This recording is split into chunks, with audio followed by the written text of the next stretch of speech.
Are live. Welcome, DoorGrow hackers, to the DoorGrow Show. If you are a property management entrepreneur that wants to add doors, make a difference, increase revenue, help others, impact lives, and you are interested in growing in business and life, and you're open to doing things a bit differently, then you are a DoorGrow hacker. DoorGrow hackers love the opportunities, daily variety, unique challenges, and freedom that property management brings. Many in real estate think you're crazy for doing it. You think they're crazy for not, because you realize that property management is the ultimate high trust gateway to real estate deals, relationships, and residual income. At DoorGrow, we are on a mission to transform property management business owners and their businesses. We want to transform the industry, eliminate the BS, build awareness, change perception, expand the market, and help the best property management entrepreneurs win. I'm your host, property management growth expert, Jason Hull, the founder and CEO of DoorGrow. Now, let's get into the show. All right. So, today, what we're talking about is we're going to talk about the ultimate property management software stack. I get this question all the time. Property management software, what's the ultimate stack? Or what software should I use? Or I've heard about this, or we're using this. Is this the best? And I don't use property management software, right? I don't use property management software because I don't actually manage rental properties, right? But I have talked to thousands of property managers. And so I am kind of like the magic fly on the wall that's gotten more info. And I don't think there's any other coach, anybody else out there that has the insight or the views, yeah, or knowledge that I have. And so let me share with you, if I were just based on the feedback that I've gotten from property management business owners, my nerdiness related to software, I'm kind of nerdy. This is what, if I were starting a property management company, this is the stack that I would use. And uh, I don't believe I don't think I have relationships with any of these. uh, um, so they're not paying me to say this. I might get there might be one of the vendors might give me some sort of incentive or something if I send the business, but I don't even know if they're sending me stuff. I don't pay attention to it. So here's kind of the ultimate stack based on what I know right now. And somebody may be watching this and they might think there's something better. Jason, if you know that there's something better, comment what you love and what you use and what you think is the ultimate stack. If you're a software geek, if you're a research geek, if you put in a lot of time and energy into this, I'd love to hear from you, because I'm always looking for what's best for my clients and for everybody in the industry at large. So for single family residential property management companies, which is largely the target audience that I focus on, this is the ultimate stack. So first, basic, you need some sort of back office property management software. This is going to help you with the accounting piece and keeping track of all your rental properties. This is going to be the main sort of foundational piece in your business software wise. And that usually I would recommend rentmanager.com. So Rent Manager, I hear the most positive feedback on Rent Manager. And so I recommend that you take a look at that software. Now, I know it's really hard to switch software. So if you are using AppFolio or Buildium or Rentec Direct or Propertyware or gosh, what else is out there? I don't know. Any of these tools, I'm not telling you you should go switch software. And uh, it's hard. It's really hard to switch software. And usually people spend a lot of time, a lot of money, a lot of energy to switch software, only to notice the other software is missing some things that they liked in the previous one, or has some other problems. And so that's not generally super effective, right? To do that. So, um, now, so the reason I like Rent Manager, so let me explain this and maybe a little bit about why I don't like some of the others, right? Some of the challenges. So, um, so one of the reasons that I don't like, um, you know, one of the most common is Appfolio. So one of the reasons I wouldn't choose Appfolio is because Appfolio does not have an open API. Now, granted, they have a lot of tools, right? So maybe you don't need it, is the justification. But I like to pick the best tools. I don't want one jack of all trades, master of none, maybe master of some, maybe master of a few. I want to build the ultimate stack. And if I'm going to build ultimate stack, that means I need to be able to pick and choose and create my ultimate Swiss Army knife, my ultimate multi-tool, the ultimate thing that I want. And so I want to be able to pick the best tools because software is way cheaper than people. And so if I can pick a software, even if it's more expensive or it's additional, instead of translating or transferring that cost onto the shoulders of humans, right? And staffing costs, and I can just mitigate a little bit of staffing costs, it's totally worth it to me. Right. So even though some of the most expensive software might only cost you maybe 1,000 or 2,000 bucks a month, right? If it were really expensive, people usually cost you more than 1,000 or 2,000 bucks a month, unless you're getting part-time people or people in the Philippines or something, right?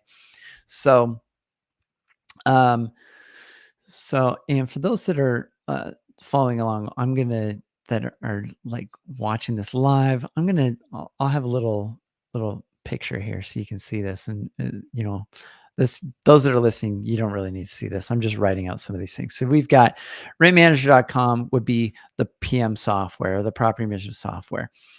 Then usually you need something on the maintenance side.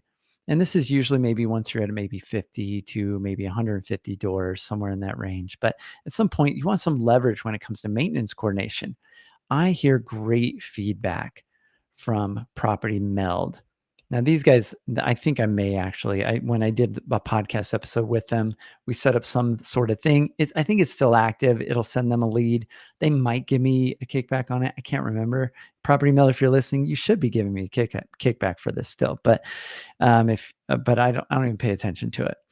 But if you go to DoorGrow.com/maintenance, a long time ago, maintenance, there you go.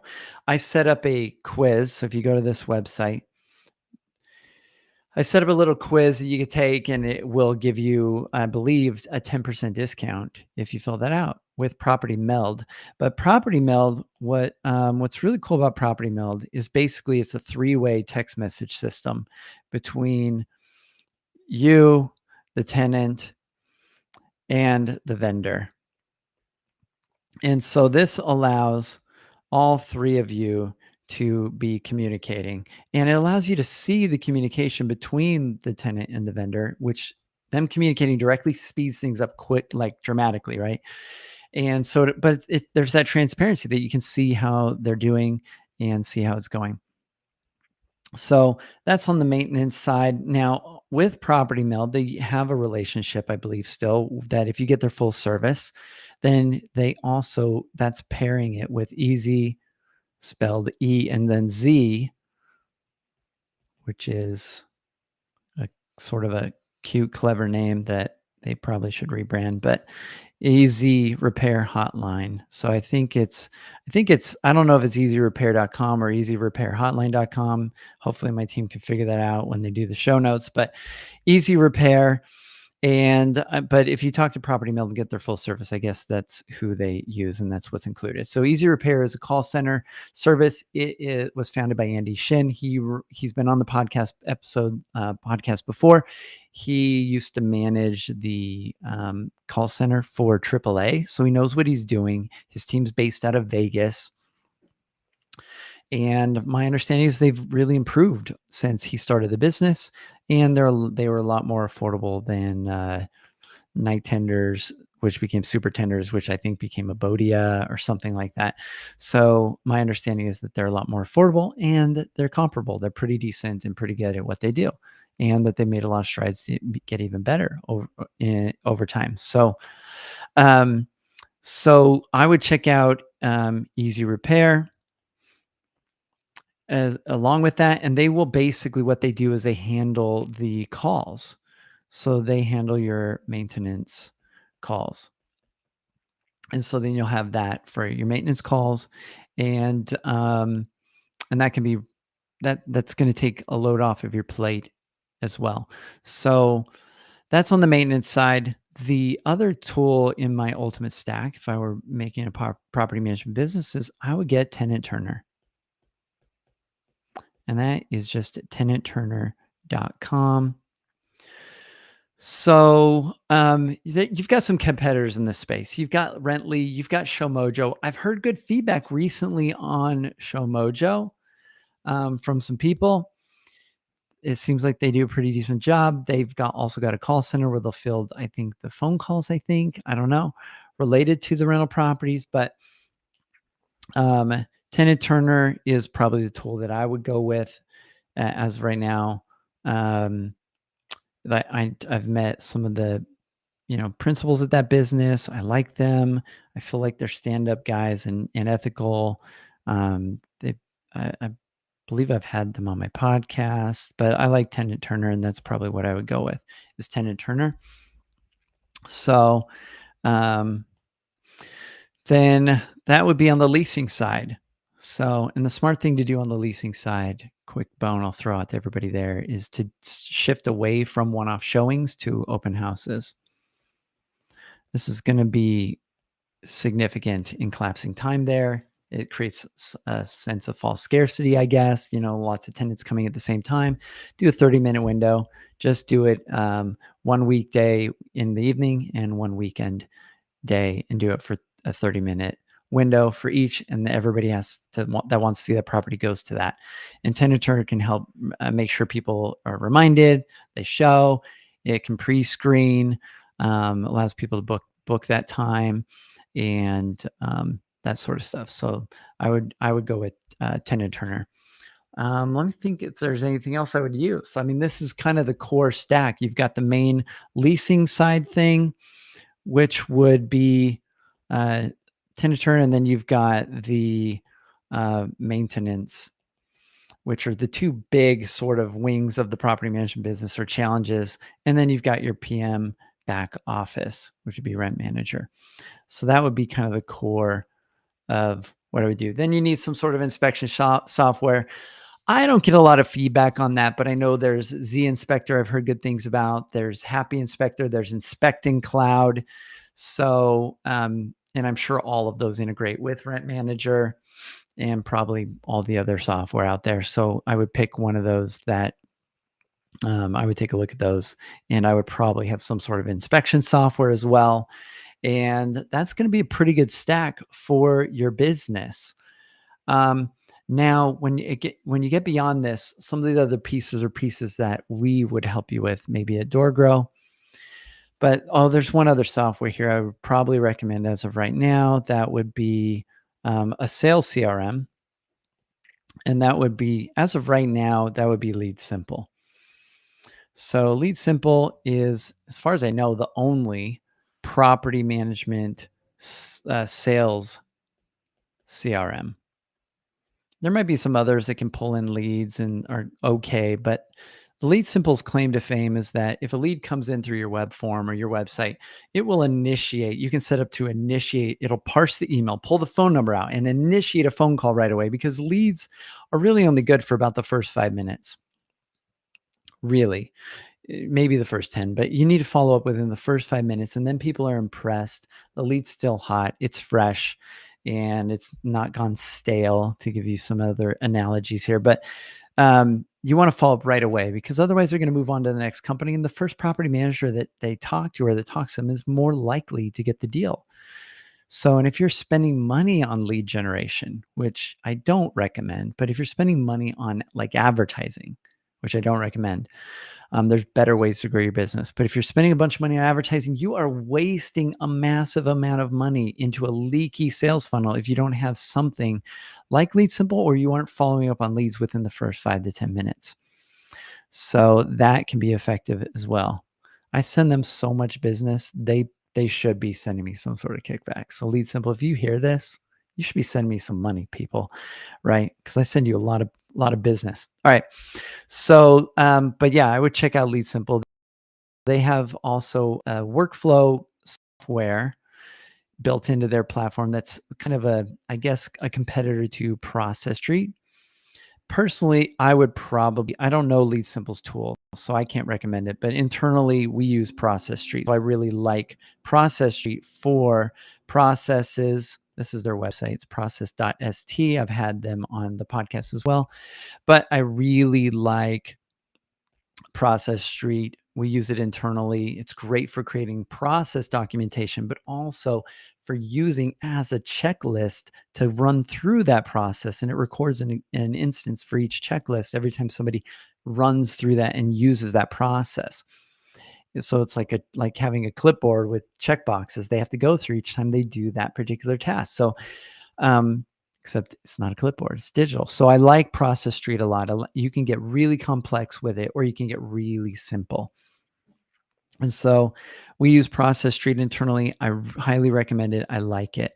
Now, I'm hearing some really good feedback lately. You also need some sort of task management system just for one-off tasks. So there's a lot of people that will use something like Asana. Now, some people are kind of instead of using Process Street, which is really robust, they'll use something that's maybe not as robust, but has similar functionality to that and Asana, and that's Monday. So I'm hearing some really great things about Monday.com for basically largely task management and maybe repetitive processes. Okay, so you may want to check out Monday.com for your internal processes. Asana does have repeating tasks and it has templates, so you can have sort of formulas of things, but I don't think it has the functionality of people following through a process and being able to show like screen recordings and screen captures and screenshots and steps and Process Street. You can build all that stuff in. I don't know if Monday can do that also, but Monday does allow you to kind of see where things are in a stage in a workflow and have stages and stuff like that. So for um, really large pools of processes that are being worked on, like maybe you have like 20 properties you're onboarding, you can have an instance in Monday of each. Similar in Process Street.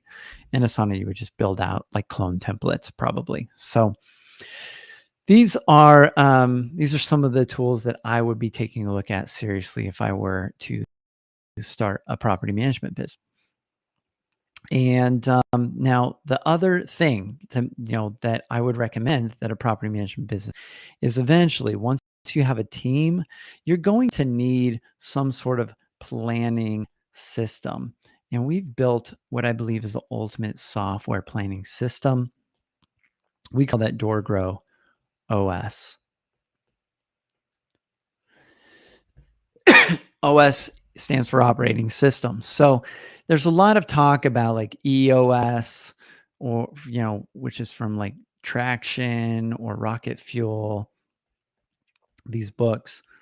And these are good books. It's a good system. These are good ideas. I really feel though that the flaw in this is it's it's built too much around the entrepreneur, is what they claim. But it's not. It's not actually built around the entrepreneur. EOS is really built around the idea of the integrator. And the integrator is like the most critical piece in this system. And an integrator really is a glorified operations person that they're also putting over, that should be running your cadence and running your planning, but they're putting over sales and marketing. And usually operators should not be over sales and marketing. It's a big tactical mistake in business. And it also is a very top-down system instead of the team kind of, it plays into the ego of most entrepreneurs, thinking they're the visionary and everybody has to do things that they want. And it's very top-down. DoorGrow OS is more bottom up. It allows you to have your entire team focused on the goals of the business based on what the biggest needs of the business are and the biggest needs of the entrepreneur are. And so DoorGrow OS is really entrepreneur-centric, visionary-centric, which is your business. And then we build the ultimate team and planning and cadence around you. So you're going to have a business that actually gives you more freedom, more fulfillment, more contribution, and more support the bigger it gets, instead of the reverse. There's some other flaws with EOS. Like I don't like their accountability chart where they've got visionary and then integrator, and then the entire team answers to the integrator. I think that's the most dangerous business model ever. You're putting somebody in a position of power in which the entire team are loyal and connected to them. And they're probably not good at being over all of these different departments. They basically, if they were or could be, they don't need you. So they can just chop off that top layer off the accountability chart, which is just a fancy word for an org chart in EOS, and eliminate you. And they can start their own business, right? If they really are that good. So you need a really good planning system. I recommend DoorGrow OS. It's a really cool system. And then the other thing is you need, eventually, if you're really wanting to scale and grow your business and you're growing quickly, like a lot of our clients do, you will need an ATS or an applicant tracking system. And so we have our system, which is DoorGrow ATS. And so this is the ultimate hiring system for a business. We have some really cool stuff coming related to this, but this allows you to basically get really great people and get what I call the three fits, which is, having the ultimate hire where they match all three fits, you know, where they're culture fit, skill fit, and personality fit for your team. And usually the most important of those three is cultural fit. Most people hire just based on what the business needs and based on skill that is needed. So they get a skill fit, but they're not the right personality sometimes for the position. So they're not going to actually be great at it. They're maybe not a good culture fit, which means they don't share your values and won't do things in a way that you would feel safe with. And so you'll never fully trust them. And so right now, if you have a team member that's just not great, I guarantee they're probably not a culture fit or they're probably not a personality fit. Skill fit or intelligence, maybe they're too dumb to do it. Most likely not. They might just not be the right personality and might not be the right cultural fit. So DoorGrow ATS is another system that would need to be built out in the business. And there's several other systems I've talked about on previous episodes that a business might need in the business. But and I'll throw out one other system that we use in our business that I'm a big fan of, and that is Profit First. We have some other tools like my CEO metrics and some other stuff that my team report in. But I really like, as a basic level, really healthy accounting system. I like the Profit First system. I've had Mike Michalowicz, the author of the book Profit First, on a previous podcast episode. I recommend you check that out. If you're running into cash flow issues, if you're having trouble paying your team, if you've run into any of these problems that are very typical in early stage businesses or with entrepreneurs, I've been there. You've probably been there. I highly recommend implementing the Profit First system in your business. It's really simple to implement. It's just getting some additional bank accounts set up. And then as money comes in, divvying it up into these different bank accounts based on percentages and making sure that you're taking out a percentage for profit so that you are profitable first. And then what's left over, one of those will be expenses, right? And so I recommend taking a look at that. So these are some of the systems that I think would help if I were building the ultimate stack for the ultimate property management business, these are the things that I would take a look at. And then really, it's about getting really great people and building a really great team so that you have awesome team members. And yeah, so that's going to create the ultimate business, and we want to build the ultimate business around you. So if you're struggling or trying to figure out how to grow your business, you are running into the bottleneck where you feel like you are the biggest bottleneck in the business. You feel like you're always having to micromanage your team. You're trying to get them motivated, trying to get them to do the right things. I really think you could use our Scale program in our DoorGrow and Scale Mastermind, and we would love to talk with you. We easily will help pay for the program just by helping you to cut costs, increase the efficiency of your team. Usually I can get people 3 times the output from their team, or cut their staffing costs in half or by a third. depending on what your goal is, we can increase that. And then we also want to increase your level of what I call the 4 reasons. You're getting more freedom, more fulfillment, more contribution, and more support. So we will realign the business around you and realign the team. So anyway, reach out to us at DoorGrow. Check us out at doorgrow.com. And until next time, everybody, to our mutual growth, I hope you crush it. Take care, everyone.